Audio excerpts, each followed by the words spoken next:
Hey, Casey again. So I just wanted to do a quick update video to the video I literally just did like 3 seconds ago on this data that I put into ChatGPT for financial forecasting, just as an example of why you need to check it, have a read through it, and just be aware that ChatGPT, AI, Gemini, etc., can do a ton of good, awesome stuff, but just some of these things may not make a whole lot of sense. So double check your work. So here's the example I just wanted to clarify. So one SLED CDM clinic, 0.34%. Generally, that's because we're actually moving our care plans off to our doctors. So our doctors do most of the care plans, which is fine, which is perfect. You know, every clinic does some things differently. You can see in this little paragraph here, it's looked at the GP industry benchmark. That was the benchmark here that I showed you that I just grabbed off Google. It's just a GP benchmark that goes through things like billings by Prosperity Australia. I think they're connected to like one of the banks or something like that.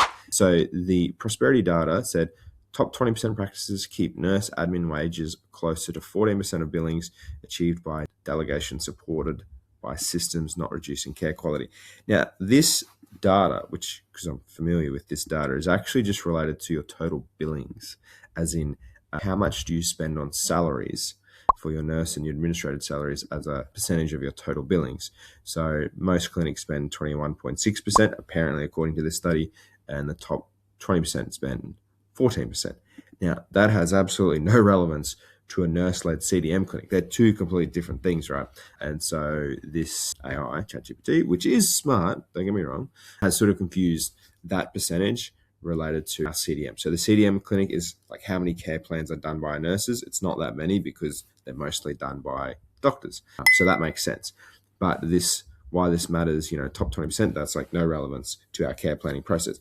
So just being aware of the data that puts out is not necessarily inaccurate, can be confused. So the AI sort of confuses something which is obviously not related to CDM for something else. So just being aware of reading this. So I really like it in the context of forecasting, but just being aware of your own numbers is helpful because otherwise you will forecast something and go, oh, okay, we need to, nurse-led CDM increase 2% over 6 months on top of this 14%. Well, actually, you don't, that 14% is actually just the wages you're paying the nurses, not necessarily your CDM. So just being aware of that. Hopefully that makes sense. But again, big advocate for using AI with this sort of stuff. Really great for the ideation process perspective, structuring data in a way that it's easier to read, especially if you're like me, I'm not a financial person, accountant or anything like that. So a lot of this stuff goes over my head. So AI is really good at explaining it and making it easier.